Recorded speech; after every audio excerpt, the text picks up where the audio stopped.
Salam sejahtera buat kita semua. Saya ingin memberikan renungan singkat dari Injil Yohanes pasal kelima ayat yang ke-6.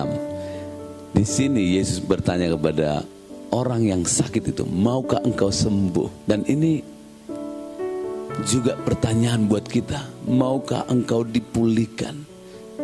Sebenarnya dalam bahasa Inggris, do you want to be well? Pertanyaan Yesus. Bukan hanya sembuh, pulih, diselamatkan, dibaharui. Namun orang yang sakit ini mengeluh, menyalahkan orang lain.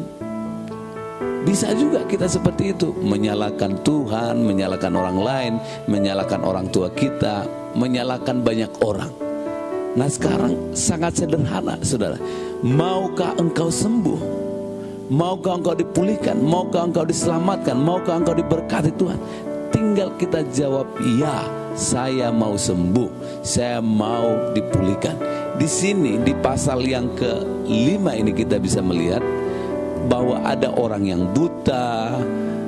Di rumah Bethesda ini ada orang lumpuh, orang timpang, orang yang buta, orang yang hidup dalam kegelapan, ya, tidak bisa melihat. Ini gambaran orang yang tidak punya visi, ya. Orang timpang, nggak bisa berjalan dengan baik. Orang yang tidak berjalan dalam kehendak Tuhan. Orang yang lumpuh kaki dan tangannya nggak bisa berjalan, membutuhkan uluran tangan, belas kasihan dari manusia. Dan ini gambaran, ini tidak pasti, namanya manusia ini tidak ada kepastian.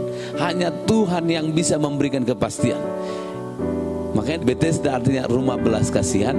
Ada orang buta, ada orang timpang, ada orang lumpuh, ya. Dan sudah 38 tahun. Artinya hidup tanpa Yesus, hidup kita akan muter-muter. Hidup kita akan menjadi sia-sia, stuck, bahkan binasa, saudara. Tanpa Yesus hidup kita sia-sia dan binasa. Tapi ketika Yesus bertanya kepada kita, maukah engkau disembuhkan, maukah engkau diselamatkan, maukah engkau dipulihkan, maukah engkau diberkati, maukah engkau dipakai Tuhan, maukah engkau menjadi alat di tangan Tuhan? Tinggal kita jawab, saya mau. Jadilah kehendak-Mu atas hidupku. Ya, saudara-saudara yang kasih Tuhan, ya. Dan maksud pertanyaan Yesus ini supaya orang sakit ini fokus kepada Yesus. Jangan fokus kepada goncangan kolam. Fokus kepada Yesus, terbuka kepada Yesus. Mari kita fokus melihat, memandang kepada Yesus. Mari kita fokus mengiring Yesus. Mari kita fokus melayani Yesus.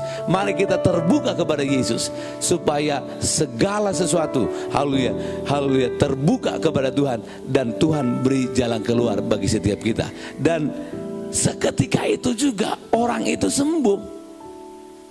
Seketika itu juga orang itu sembuh. Dan ada tantangan setelah kita dipulihkan, setelah kita disembuhkan. Ada tantangan setelah kita diselamatkan. Akan ada tantangan, ancaman bagi orang yang mengiring Yesus. Tapi jangan takut, saudara-saudara, teruslah beritakan, haleluya, Yesus yang menyembuhkan, Yesus yang menyelamatkan, Yesus yang memulihkan, Yesus Tuhan dan Raja dalam hidup kita.